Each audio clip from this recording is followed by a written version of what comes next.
3 બકરાઓ. એક સમયે એક જગ્યાએ 3 બકરા રહેતા હતા. તેઓ નદી પાસે એક ઘાસવાળી ટેકરી પર રહેતા હતા. તેમાં એક સૌથી નાનો બકરો હતો. વચલો બકરો અને છેલ્લો બકરો જે બધા ભાઈઓમાં સૌથી મોટો હતો. તે લોકોને આખો દિવસ લીલું ઘાસ અને ઠંડુ તાજું નદીનું પાણી પીવું બહુ જ ગમતું હતું. તે 3 ભાઈઓ ટેકરી પાસે બહુ જ ખુશીથી રહેતા હતા. તેઓ આખો દિવસ બસ ખાતા ને ખાતા જ રહેતા.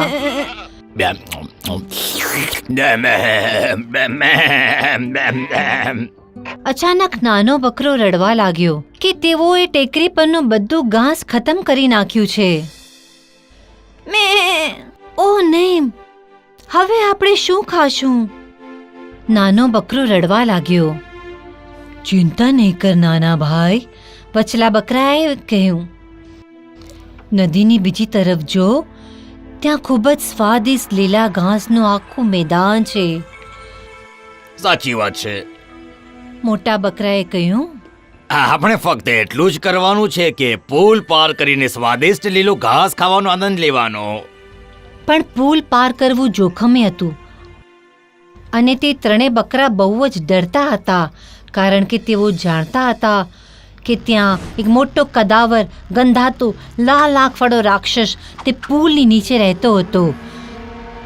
તેના વાળ બહુ જ લાંબા હતા અને બહુ જ લાંબા તીક્ષ્ણ દાંત પણ હતા. તે પુલ પાર કરવાની કોશિશ કરનાર દરેક વ્યક્તિને તે ખાઈ જતો. તે ક્યારનો 3 બકરાને ખાઈ જવાના સપના જોતો હતો. તે ચોક્કસ તકની રાહ જોઈને બેઠો હતો અને એવું લાગતું હતું કે તે જલ્દી જ મળી જવાની હતી.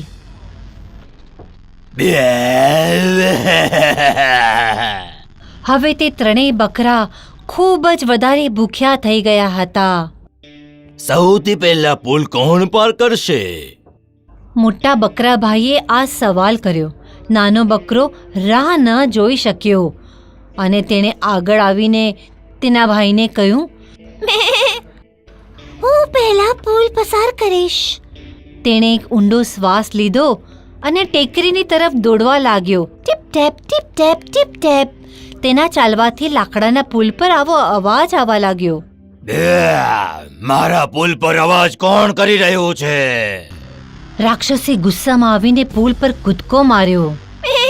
એ તો હું છું, સૌથી નાનો બકરો. બહાદુરીનો દેખાડો કરીને સૌથી નાના બકરાએ જવાબ આપ્યો, હું આ સામેના પારનું મીઠું ઘાસ ખાવા માટે નદી પાર કરી રહ્યો છું. ઓહ નહીં, ના, તું નહીં જઈ શકે. રાક્ષસ બરાડ્યો. કારણ કે હું તને ખાઈ જવાનો છું. નાનો બકરો બહુ જ ડરી ગયો હતો, પણ તે એક હોશિયાર બકરો હતો, બહુ જ હોશિયાર. તેણે કહ્યું, ઓહ, મહેરબાની કરીને મને નહીં ખાતા. હું 3 ભાઈઓમાં સૌથી નાનો છું. તું મારા જેવા નાનકડા પતલા બકરાને ખાઈને તારી ભૂખ નહીં મટાડી શકે. હું તારું સારું ભોજન નથી, પણ જો તમે મારા વચલા બકરા ભાઈને ખાશો, જે મારી પાછળ આવી રહ્યો છે, તે મારા કરતાં ઘણો મોટો અને જાડો છે. સારું, તું પુલ પાર કરીને જઈ શકે છે. આવું કહીને તે ભૂખ્યો રાક્ષસ ફરીથી પુલની નીચે ચાલી ગયો. નાના બકરાએ પછી બાકીનો પુલ ઉછળતા કૂદતા પસાર કર્યો અને મીઠું લીલું ઘાસ ખાવા મેદાનમાં પહોંચી ગયો. નદીની બીજી તરફ બીજા 2 બકરાઓએ જોયું કે તેમનો નાનો ભાઈ સુરક્ષિત ઘાસના મેદાનમાં પહોંચી ગયો છે. હવે હું જઈશ. આવું કહીને બકરાનો વચલો ભાઈ ચાલવા લાગ્યો અને તેના મોટા ભાઈએ તેને જવાની મંજૂરી પણ આપી દીધી. તે પણ ટેકરીની નીચે દોડવા લાગ્યો હતો. Tip tap tip tap tip tap. તેના પગલાથી પણ લાકડાના પુલ ઉપર અવાજ આવવા લાગ્યો. આ કોણ મારા પુલ પર અવાજ કરી રહ્યું છે? ફરી પાછો રાક્ષસ કૂદીને પુલ ઉપર આવી ગયો. એ તો હું છું, વચલો બકરો. હું નદીની પેલી તરફ મારા ભાઈ પાસે મેદાનમાં જઈ રહ્યો છું. ના, તું નહીં જઈ શકે, રાક્ષસ ફરી બરાડ્યો. કારણ કે હું તને ખાઈ જવાનો છું. વચલો બકરો પણ બહુ ગભરાઈ ગયો, પણ તેણે નાના ભાઈની જેમ બહુ જ હોશિયારીપૂર્વક જવાબ આપ્યો. તે પણ બહુ જ હોશિયાર હતો. તેણે કહ્યું, ઓહ, તું મને ખાઈ શકે છે, પણ તે તારી એક ભૂલ હશે. મારામાં તો ફક્ત ચામડી અને હાડકાં જ છે. જો તું હજી થોડી વાર વાટ જોઈ શકતો હોય તો તું મારા મોટા ભાઈને ખાઈ શકે છે, જે મારા કરતાં ઘણો મોટો છે. અમારા બધામાં સૌથી મોટો, અને ચોક્કસ તારા માટે ઉત્તમ ભોજન રહેશે. યમ યમ. બહુ સારું, તો પુલ પાર કરી શકે છે. આમ કહીને લાલચુ રાક્ષસ પોતાના મોઢા પર જીભ ફેરવતો પાછો પુલની નીચે ચાલી ગયો. વચલો બકરો પણ દોડતો દોડતો બાકીનો પુલ પાર કરી ગયો અને જઈને લીલા તાજા ઘાસના મેદાનમાં પોતાના ભાઈ સાથે જોડાઈ ગયો. નદીની બીજી તરફ મોટા બકરાએ જોયું કે તેના બંને ભાઈ લીલા ઘાસના મેદાનમાં સુરક્ષિત છે, તો તેણે પણ ટેકરીની નીચે દોડવા માંડ્યું. Tip tap tip tap tip tap. તેના પગલાથી પણ લાકડાના પુલ ઉપર અવાજ આવવા લાગ્યો. રાક્ષસ ત્રીજી વાર પણ પુલ પર કૂદીને આવી ગયો. કોણ છે મારા પુલ પર અવાજ કરી રહ્યું છે? એ તો હું છું, મોટો બકરો. હું નદીની પેલી તરફ મારા નાના ભાઈઓ પાસે મેદાનમાં જાઉં છું. તને નહીં જવા દઉં. રાક્ષસ ફરી બરાડ્યો. કારણ કે હું તને ખાઈ જવાનો છું. હું ખૂબ જ ભૂખ્યો છું. પણ તેના નાના ભાઈઓની જેમ મોટો બકરો રાક્ષસથી જરા પણ ડરે તેવો નહોતો. તે મોટો તેમજ શક્તિમાન હતો. ગુસ્સામાં આવીને મોટા બકરાએ તેના પગ જમીન પર ટેકવ્યા અને તેના મોટા ધારદાર શિંગડાથી રાક્ષસ પર જોરદાર હુમલો કર્યો. કદરૂપા ગંધાતા રાક્ષસને જોરથી માર્યું અને તે આકાશમાં ઉપર સુધી ઉછળ્યો અને ત્યાં જ નદીના વહેતા પાણીમાં જોરથી ધપ કરીને પડ્યો. તે રીતે કે કદી પાછો જોવા નહીં મળે. અને આમ મોટો બકરો બાકીનો પુલ દોડીને નીચે ઉતરી ગયો અને લીલા ઘાસના મેદાનમાં જ્યાં તેના નાનો ભાઈ અને વચલો ભાઈ હતા ત્યાં પહોંચી ગયો. પછી ત્રણેય બકરાઓએ આખો દિવસ તાજું લીલું મીઠું સ્વાદિષ્ટ ઘાસ ખાધું અને નદીનું ઠંડુ પાણી પીધું. સમાપ્ત. અરે પણ હું હજી પણ બહુ ભૂખ્યો છું. હવે હું આ પુલ પર વધારે નહીં રહી શકું. તે ત્રણેય બકરાથી હારી ગયો છું. હું બહુ ભૂખ્યો છું.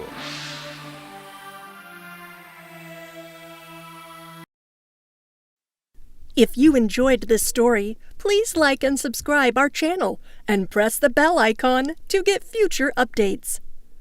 And don't forget to comment.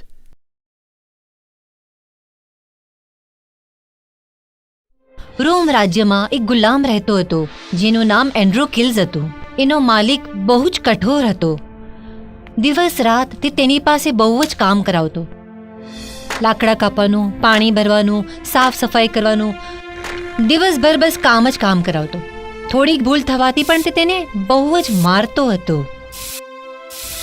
એક દિવસ એવું થયું, આવી જ નાની ભૂલ માટે માલિકે એને બહુ જ માર્યો. એટલો માર્યો કે એ બિચારો રડવા લાગ્યો અને એ ત્યાંથી ભાગી નીકળ્યો. પોતાના માલિકને ખબર પણ ના પડવા દીધી. ભાગતા ભાગતા એ એક જંગલમાં આવી પહોંચ્યો. કેટલાય દિવસો સુધી એ એક ગુફામાં રહ્યો. દિવસે બહાર નીકળતો, ક્યાંક ફળ મળે તો ખાતો, ક્યાંક પાણી મળે તો પી લેતો. બસ આવા જ દિવસો પસાર થઈ રહ્યા હતા. 4 દિવસ, 8 દિવસ, કેટલાય દિવસ પસાર થઈ ગયા. એક દિવસ થોડા ફળ જમા કરવા માટે તે બહાર નીકળ્યો. ફળ લઈને જેવો એ બહાર આવ્યો, તેણે તેની ગુફામાં કોઈ દેખાયું. તેણે અંદર ડોક્યું કરીને જોયું તો તેને અંદર એક સિંહ દેખાયો. તે સિંહ પીડાથી કણસતો હતો, પોતાનો એક પગ હલાવી રહ્યો હતો અને બહુ જ તકલીફમાં હતો. ગુલામે એ ધ્યાનથી જોયું તો સિંહના પગમાં બહુ મોટો કાંટો ઘૂસી ગયો હતો. એ વિચારમાં પડી ગયો, શું કરું? સિંહના પગમાંથી કાંટો કાઢું કે ના કાઢું? પણ એ બહુ જ હિંમતથી આગળ વધ્યો અને સિંહની નજીક ગયો. ધીરેથી સિંહનો પગ હાથમાં લીધો અને બહુ જ પ્રેમથી કાંટો કાઢ્યો. એણે મલમ પાટો લગાવ્યો. સિંહને બહુ સારું લાગવા લાગ્યું. 2-3 દિવસમાં સિંહનો પગ સારો થઈ ગયો હતો અને સિંહ પોતાની જાતે જ એક દિવસ ગુફાથી બહાર જતો રહ્યો. એન્ડ્રોકિલ્સને સારું લાગ્યું. આવા જ કેટલાય દિવસો વીતી ગયા. હવે તેનું મન કંટાળી ગયું હતું. તે વિચારવા લાગ્યો હતો કે શું કરું. તેણે મનમાં એક વાત નક્કી કર્યું, એક બીજા શહેરમાં જતો રહે અને જે પણ કામ મળે તે કરીને પોતાનું પેટ ભરી લે. એક દિવસ તે નીકળીને પડોશના એક શહેરમાં પહોંચ્યો, પણ કમનસીબે એનો સાથ ના છોડ્યો. એ જ દિવસે એ જ નિર્દય માલિક એ શહેરમાં આવી પહોંચ્યો હતો. એન્ડ્રોકિલ્સ બજારમાંથી પસાર થઈ રહ્યો હતો. તેની સામે નિર્દય માલિક આવી રહ્યો હતો. એન્ડ્રોકિલ્સને જોઈને જેણે બૂમ પાડી અને એને કેદ કરી લીધો. એણે પકડીને સૈનિકોને સોંપી દીધો. સૈનિકોએ તેને કેદખાનામાં નાખી દીધો. તે સમયે રોમમાં એક નિયમ હતો કે પકડાયેલા ગુલામને સિંહની સામે મોટા પિંજરામાં નાખી દેવામાં આવતો. 2-4 દિવસ તેને એમ જ કેદ રાખવામાં આવ્યો અને એક દિવસ રવિવારે મોટા પિંજરામાં નાખીને એન્ડ્રોકિલ્સને એક મેદાનમાં લાવવામાં આવ્યો. સજા જોવા માટે ઘણા લોકો જમા થઈ ચૂક્યા હતા. રોમનો રાજા પણ આવેલો હતો. હવે એ પિંજરાનું મોઢું ખોલવામાં આવ્યું. એન્ડ્રોકિલ્સના હાથમાં એક નાનું ચપ્પુ આપવામાં આવ્યું અને સિંહને તેની સામે મેદાનમાં છોડવામાં આવ્યો. એ ગુલામને જોતા જ સિંહ બહુ જ જોરથી ઘૂરક્યો. હવે તે ગુલામ પર ઝાપટ મારવાનો જ હતો કે તેને યાદ આવ્યું કે મેં આ માણસને ક્યાંક તો જોયો છે. સિંહે ધ્યાનથી જોયું તો એને લાગ્યું કે આ તે જ માણસ છે જેણે તેના પગમાંથી કાંટો કાઢ્યો હતો. સિંહે એની ગરદન નીચે નમાવી દીધી. એ ધીમે ધીમે આગળ વધ્યો અને એન્ડ્રોકિલ્સના પગને ચાટવા લાગ્યો. બધા લોકોને બહુ જ આશ્ચર્ય થયું. રાજાને પણ આશ્ચર્ય થયું. આશ્ચર્ય તો ગુલામને પણ થયું કે આ સિંહ મને ખાવાનો હતો, આ તો સીધા મારા પગ જ ચાટવા લાગ્યો. તેણે પણ ધ્યાનથી જોયું તો ખબર પડી કે આ એ જ સિંહ છે જેના પગમાંથી મેં કાંટો કાઢ્યો હતો. તે પણ નીચે બેસી ગયો અને તે માથું પંપાડવા લાગ્યો. સિંહ તેના હાથ પગ ચાટવા લાગ્યો. રાજા સમજી નહીં શક્યો કે હવે શું કરવું જોઈએ. અત્યાર સુધી તો આવું ક્યારેય નહોતું થયું. તેણે સૈનિકોને આદેશ આપ્યો કે જાઓ, એ સિંહને પિંજરામાં લઈને જાઓ અને એ ગુલામને મારી પાસે લઈને આવો. સૈનિક એન્ડ્રોકિલ્સને લઈને રાજાની પાસે ગયા. રાજાએ પૂછ્યું કે એવું શું થયું કે સિંહે તને માર્યો જ નહીં, ખાધો નહીં? તો તેણે કહ્યું, મહારાજ, કેટલાક દિવસો પહેલાં આ સિંહના પગમાં લાગેલો કાંટો મેં જ કાઢ્યો હતો. એ જ ઉપકારના બદલામાં આજે તે મને માર્યા વગર જ પાછો ચાલ્યો ગયો. રાજાએ આશ્ચર્યથી પૂછ્યું કે કાંટો કાઢતા સમયે શું તને જરા પણ ડર ના લાગ્યો હતો? એન્ડ્રોકિલ્સે કહ્યું, શેનો ડર? મારા નિર્દયી માલિકની જેમ નિશ્ચય એ સિંહ નિર્દય નહીં જ હોય. એવું કહેતા જ રાજા બહુ જ ખુશ થઈ ગયા અને તેણે એન્ડ્રોકિલ્સને શાબાશી આપી અને ફરમાન કર્યું કે આજ પછી કોઈનો ગુલામ નહીં રહેશે. આજથી આ મુક્ત છે અને તેનું મોટું ઇનામ પણ આપ્યું અને તેના એ નિર્દયી માલિકને તેણે કેદખાનામાં નાખી દીધો અને 2 વર્ષની સજા કરી. એન્ડ્રોકિલ્સની સાથે સાથે રાજાએ સિંહ પર પણ દયા દેખાડી અને તેને પણ છોડી દીધો. તો દોસ્તો, આનો અર્થ એ થયો કે આપણે જો કોઈની મદદ કરીએ છીએ, દયા કરીએ છીએ, કોઈના પર ઉપકાર કરીએ છીએ તો તે પણ આપણા પર દયા કરે છે, આપણી મદદ કરે છે.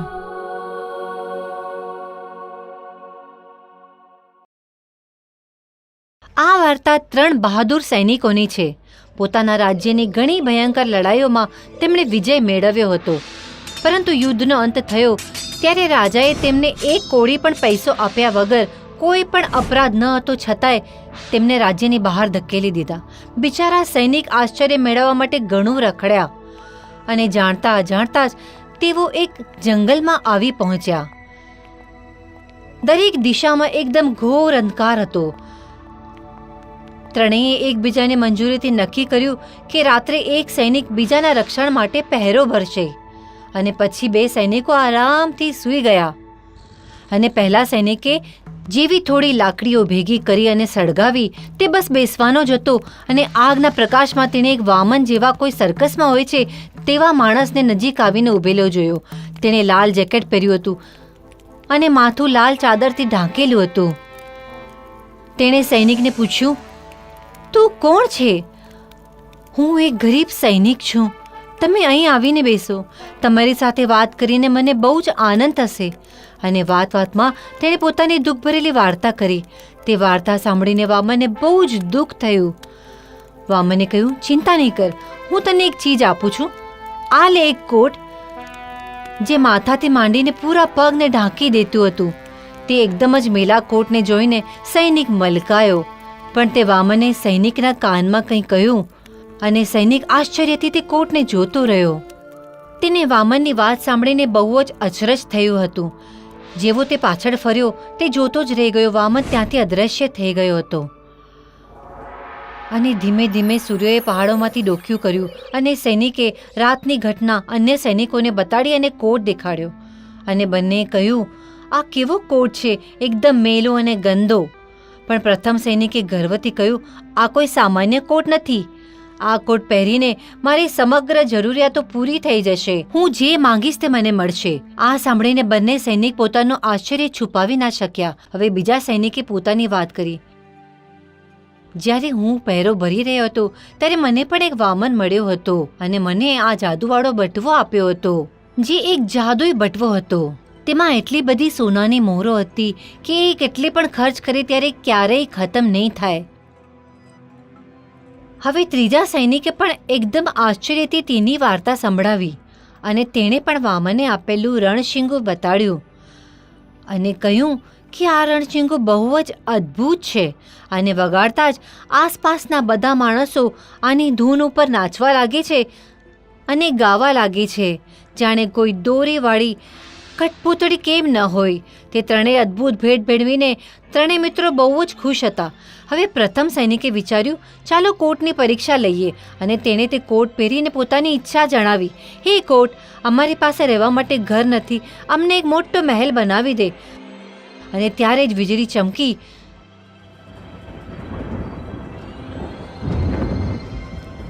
અને જોતામાં તેમની સામે સૌથી મોટો વૈભવી મહેલ તૈયાર ઊભો હતો. મહેલની આસપાસ એક મોટો બગીચો અને પ્રવેશ દ્વાર સામે 5 ઉચ્ચ જાતિના ઘોડા અને સોનાનો રથ ઊભો હતો. હવે ત્રણેય સૈનિકો તે રથમાં બેસીને આસપાસના કોઈ રાજ્યની શોધમાં નીકળી પડ્યા. તેમની તે ઈચ્છા પણ જલ્દી પૂરી થઈ ગઈ. તેમનો રથ એક મોટા મહેલની સામે આવીને ઊભો હતો. તેમના આગમનના સમાચાર રાજાને આપવામાં આવ્યા. રાજાએ બહુ આનંદ સાથે તેમને આવકાર્યા. તેમનો રોબ જોઈને રાજાએ બહુ આગ્રહથી તેમને થોડા દિવસ માટે રોકી લીધા. રાજાએ વિચાર્યું કે ચોક્કસ તેઓ કોઈ રાજ્યના રાજકુમાર હશે અને તેમાંથી એક જરૂર રાજકુમારીનો હાથ માંગશે. એક દિવસ સાંજે બીજા સૈનિક રાજકુમારીને લઈને બહાર બગીચામાં ચાલવા ગયો. વાતમાં રાજકુમારીની દ્રષ્ટિ સૈનિકના હાથ પર બાંધેલા બટવા પર પડી. બટવાને જોઈને રાજકુમારીએ પૂછ્યું, તમે આ બટવો ક્યાંથી લાવ્યા? સૈનિકે કશું પણ છુપાવ્યા વગર જંગલમાં ઘટેલી ઘટના અને આખી વાર્તા ભોળા ભાવે કહી નાખી. અને બસ બીજા દિવસે રાજકુમારીએ શરબતમાં નશાવાળી દવા ભેળવીને સૈનિકને પીવડાવી દીધી અને સૈનિકને ખબર પણ ના પડે તેમ તેનો બટવો ચોરી ને બીજો બટવો ત્યાં રાખી લીધો. ત્રણેય સૈનિકોને બહુ જ ગુસ્સો આવ્યો. કોટવાળા સૈનિકે કહ્યું, હવે મને સમજાયું કે રાજકુમારીએ તેનો બટવો ચોરી લીધો હતો. કોટવાળા સૈનિકે કહ્યું, આ રાજકુમારીને તો સજા આપવી જ પડશે. તે કોટ પહેરીને તેણે કહ્યું, હે કોટ, મને રાજકુમારીના મહેલમાં લઈ જા. તે રાજકુમારી પોતાના મહેલમાં બહુ જ લાલચથી સોનાના સિક્કા ગણી રહી હતી. રાજકુમારીએ જોયું તો તે સૈનિક તેની સામે આવીને ઊભો હતો. ચતુર રાજકન્યા જોરથી બૂમો પાડવા લાગી, ચોર, ચોર! સૈનિક એકદમ ડરી ગયો. તે બારીની દિશામાં ભાગ્યો. ત્યારે વેલથી નીચે ઉતરતી વખતે તેનો કોટ વેલમાં ફસાઈ ગયો. બિચારો સૈનિક. હવે વારો હતો ત્રીજા સૈનિકનો. તેણે રણશીંગું વગાડ્યું અને એક મોટી સેના બનાવી અને રાજમહેલને ચારે બાજુથી ઘેરી લેવામાં આવ્યો. તેણે એક દૂત રાજાની પાસે મોકલ્યો. તેણે રાજાને સમગ્ર વાર્તા સંભળાવી અને રાજા પાસેથી બટવો અને કોટ પાછા માંગ્યા. પણ બદમાશ રાજકુમારીએ ચાલાકીપૂર્વક 2 દિવસનો સમયગાળો માંગી લીધો. હવે રાજકુમારીએ એક ગરીબ છોકરીનો વેશ લઈ લીધો અને એક દાસીને સાથે લઈને સૈનિકની છાવણીની ચકાસણી કરવા લાગી. તેની પાસે ટોપલીમાં ઘણી ખાવાની વસ્તુ હતી. સૈનિકના તંબુની સામે આવીને તે બહુ જ મધુર અવાજમાં ગાવા લાગી. ધીરે ધીરે સૈનિકો તેની આસપાસ ભેગા થઈ ગયા અને તેને સાંભળવા લાગ્યા. ત્યારે તેણે ધીમેથી તેની દાસીને ઈશારો કર્યો. દાસીએ બહુ જ ચતુરાઈથી રણશીંગું ચોર્યું અને બંને તરત જ રાજમહેલ પહોંચી ગઈ. હવે તો તેઓ બહુ જ ખુશ હતી. બિચારા સૈનિકો ફરીથી બેઘર થઈ ગયા હતા. એક સૈનિકે કહ્યું, હવે આપણે અલગ અલગ થઈ જઈએ અને પોતાનું નસીબ અજમાવીએ અને જોઈએ કે શું થાય છે. ત્રણેય સૈનિકો જુદી દિશામાં નીકળી પડ્યા. બટવાવાળો સૈનિક બહુ દૂર સુધી ચાલતો રહ્યો અને છેવટે થાકીને એક વૃક્ષની નીચે બેસી ગયો. તે વૃક્ષ હતું લાલમ લાલ સફરજનનું. તેણે એક સફરજન તોડીને ખાવાનું શરૂ કર્યું, પણ તેને ખૂબ ભૂખ લાગી હતી. તેણે એક બીજું ખાઈ લીધું, પણ તે ત્રીજું સફરજન ખાવાનો જ હતો કે તેનું માથું ફરવા લાગ્યું. અરે, આ શું થઈ રહ્યું છે? તેનું નાક લાંબુ થવા લાગ્યું હતું, એટલું લાંબુ કે જેનો કોઈ અંત જ નહોતો. માથું ફરવાને કારણે તે સૈનિક પોતાની મેળે નિદ્રાધીન થઈ ગયો અને બંને સૈનિકો ચાલતા ચાલતા એક ચીજ સાથે અથડાયા. ઓ, આ શું છે? આ તો કોઈનું નાક લાગે છે. બંને નાકની દિશામાં ચાલવા લાગ્યા અને તેઓ જ્યારે અંત સુધી પહોંચ્યા તો જોઈને આશ્ચર્યચકિત થઈ ગયા. તેમના મિત્રને આવી હાલતમાં જોઈને બહુ જ પરેશાન થયા અને ત્યારે જ તે વામન માણસ ભગવાનની જેમ તેની સામે પ્રગટ થયો. મિત્રો બિલકુલ ચિંતા નહીં કરતા. બાજુના વૃક્ષનું વડ ખાતા જ તેનું નાક પૂર્વ અવસ્થામાં આવી જશે અને તમે આ 2 ફળો લઈને તેનો ઉપયોગ રાજકુમારી પર કરો અને તેને પાઠ શીખવો. હવે જેનું નાક મોટું થયું હતું તે માળીનું રૂપ બદલીને રાજમહેલમાં રાજકુમારી પાસે પહોંચ્યો. તે લાલ લાલ સફરજન જોઈને રાજકુમારી ખુશ થઈ ગઈ. તે એકદમ જ ખુશ હતી, તેથી તેણે 2 સફરજન ત્યારે જ ખાઈ લીધા. હવે તે ત્રીજું સફરજન ખાવાની જ હતી કે તેનું નાક મોટું થવા લાગ્યું. એટલું મોટું થઈ ગયું કે તે છેક નીચે બગીચા સુધી પહોંચી ગયું હતું અને તે હજી વધી રહ્યું હતું. રાજા ડરી ગયો. તેણે રાજ્યમાં ખબર ફેલાવી કે જે મારી પુત્રીને ઠીક કરશે તેને હું મોટું ઇનામ આપીશ. બીજા દિવસે બીજા સૈનિકે પણ વેશ બદલ્યો. તેણે દવામાં સફરજનનો રસ ભેળવીને રાજકુમારીને આપ્યો તો તેનું નાક હજી પણ આગળ વધવા લાગ્યું હતું. તે વધી જ રહ્યું હતું. તે તેના જગ્યાએથી ખસી પણ નહોતી શકતી. બીજે દિવસે બીજા વૃક્ષના ફળને દવા સાથે મિશ્ર કરીને આપ્યું તો તેનું નાક થોડું ઓછું થવા લાગ્યું હતું. આ ચોર રાજકુમારીને તો સજા આપવી જ જોઈએ. તો તેમણે દવામાં સફરજનનો વધુ રસ ભેળવ્યો. રાજકુમારી ડરી ગઈ હતી. હવે તેનું નાક પહેલા કરતાં પણ વધુ લાંબુ થતું ગયું. રાજકુમારી, તમે જરૂર બીજા કોઈનો માલ ચોરીને તેને તમારી પાસે રાખી મૂક્યો હશે. મારી વિદ્યાથી તે મને સમજાય છે. જો તમે તે વસ્તુ મને નહીં આપી દો તો આખું જીવન તમે આ જ અવસ્થામાં રહેશો. પરંતુ તો પણ તે રાજકુમારી તે વસ્તુઓ પાછી આપવા તૈયાર નહોતી. ઠીક છે, જેવી તમારી ઈચ્છા. રાજા તેને સમજાવવા લાગ્યો. તે વસ્તુઓ પાછી આપવામાં આપણી ભલાઈ છે. હવે તે રાજકુમારી સમજી ચૂકી હતી અને તે તેના મોટા નાકથી કંટાળી પણ ગઈ હતી. તે ત્રણેય વસ્તુઓ રાજકુમારીએ સૈનિકોને પાછી આપી દીધી અને નજીકના અન્ય વૃક્ષનું ફળ રાજકુમારીને ખવડાવીને સૈનિકે પોતાનો કોટ પહેર્યો અને પોતાના મિત્રો પાસે પાછો આવ્યો. આમ ત્રણેય સૈનિકો રાજી ખુશીથી તેમના મહેલમાં રહેવા લાગ્યા.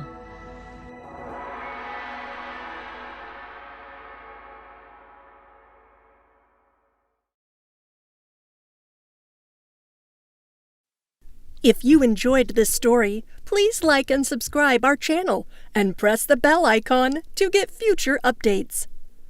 And don't forget to comment. જાનવરોની સહેલ. એક જંગલ હતું. તે જંગલમાં ઘણા બધા જાનવર એક સાથે રહેતા હતા. તેઓ એકબીજાને મળવા આવતા, સાથે મળીને જમવા બેસતા હતા. એકવાર એક વાંદરાએ વિચાર્યું, આપણે હંમેશા જંગલમાં જ રહીએ છીએ. માણસોને જુઓ, તેઓ શહેરમાં રહે છે. તેઓ મોટરથી, ગાડીઓમાંથી જંગલમાં જાય છે. તેમ જ આપણે પણ કરીએ છીએ. આપણે જંગલમાંથી શહેર ફરવા માટે જઈએ, બાગમાં ફરીએ. તેણે આ વાત બધાને કરી અને મજાની વાત તે હતી કે આ વાત બધાને ખૂબ જ પસંદ પણ આવી. પણ આ વાત વાઘને કેમ કરવી? કેમ કે વાઘની અનુમતિ લેવી જરૂરી હતી, પણ ત્યાં કોઈ જવા તૈયાર નહોતું. ત્યારે વાંદરાએ કહ્યું, આપણો શિયાળ ખૂબ જ ચાલાક છે, તે આ કામ કરી શકે છે. કેમ શિયાળ ભાઈ? તેણે શિયાળને પૂછ્યું અને શિયાળ તરત જ તૈયાર થઈ ગયો અને બપોરના વાઘને મળવા ચાલી ગયો. ત્યાં જઈને જોયું તો વાઘ આરામથી સૂતો હતો. મનમાં ને મનમાં શિયાળ ખુશ થયો. તેણે એક યોજના બનાવી. તેણે વાઘણ સાથે વાત કરવાનું વિચાર્યું અને ખુશીની વાત તો તે હતી કે ફરવાની આ વાત વાઘણને બહુ જ ગમી ગઈ અને તે તરત જ વાઘને જગાડવા માટે ગઈ અને તેને કહી પણ દીધું. વાઘ પણ ખુશ થઈ ગયો અને તેણે ફરવા જવાની વાત માટે મંજૂરી આપી દીધી. બીજા દિવસે બધાએ મળવાનું નક્કી કરી લીધું. ત્યાં જઈને શું કરવાનું છે તે પણ વાઘને કહેવામાં આવ્યું. બધાએ પોતાના ઘરેથી ખાવાનો ડબ્બો લઈ જવો હતો તે પણ નક્કી થયું. હવે બધા જાનવર નીકળવાની રાહ જોઈ રહ્યા હતા. તે દિવસે બધા સવારે જલ્દી જાગી ગયા. હાથીભાઈએ કાળો કોટ પહેરી લીધો. સસરાએ સફેદ શર્ટ પહેરી લીધું. હરણીએ સોનેરી બિંદીવાળી સાડી પહેરી લીધી. ત્રણની કતારમાં બધા જાનવર ચાલવા લાગ્યા. સૌથી આગળ વાંદરો અને શિયાળ બધાને રસ્તો બતાવી રહ્યા હતા. ચાલતા ચાલતા બધા જાનવરો શહેરમાં આવી પહોંચ્યા. પણ આ શું ગરબડ થઈ ગઈ? આ બધાને જોઈને જ શહેરના બધા લોકો પોતાના ઘરોમાં ચાલી ગયા અને ઘરની બારીઓમાંથી બહાર ડોકું કરીને બધા જાનવરોને જોવા લાગ્યા. રસ્તાના બધા દુકાનદારો અને ફળ ને શાકવાળા પોતાનો સામાન ત્યાં જ રાખી દીધો અને દૂર ભાગી ગયા. રસ્તા પર પડેલા શાક જોઈને બધા જાનવરોનું ખાવાનું મન થવા લાગ્યું. પણ વાઘને ગુસ્સો ન આવી જાય એમ વિચારીને બધા ચૂપચાપ ચાલવા લાગ્યા. આખરે બધા એક બગીચાની પાસે આવીને ઊભા. તેમને જોઈને ફળવાળા અને ભેલવાળા ડરને કારણે ભાગી ગયા. હાથીભાઈ તો ભેળવાળાની રેકડી ઉપાડી જ બગીચાની અંદર લઈ ગયા. હવે બધાને ખૂબ જ જોરથી ભૂખ લાગી હતી. બધાએ જાનવરોએ હાથ પગ ધોઈને પોતાનો ડબ્બો ખોલ્યો. સસલો ગાજર અને કાકડી લાવ્યો હતો. વાઘ અને વાગડ માંસ લઈને આવ્યા હતા. હાથીભાઈ બહુ બધી શેરડીઓ લઈને આવ્યા હતા. બધા જાનવરોએ પેટ ભરીને જમી લીધું. થોડી થોડી ભેળ પણ ખાઈ લીધી તેમણે. બધા લોકો જ્યારે ઝાડની નીચે ખાઈ રહ્યા હતા તે ઝાડ પર એક ફોટો કાઢનાર છુપાઈને બેઠો હતો. તે ધીમેથી સામે આવ્યો અને બધાનો એક સરસ ફોટો કાઢ્યો. પછી બધાએ બગીચાના જાનવરોની મુલાકાત પણ કરી.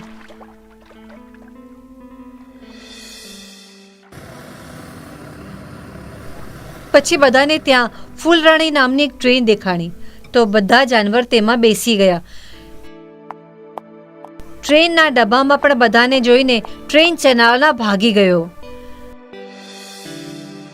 તો રીંછભાઈએ ટ્રેન ચલાવવાની શરૂ કરી દીધી. 2-3 ચક્કર થઈ ગયા પછી બધા લસરપટ્ટી લસરવા માટે ગયા, હિંચકા ખાધા. પણ બિચારો હાથી તો હિંચકા ઝૂલી નહીં શક્યો, તો તે મોઢું જોતો જ રહી ગયો.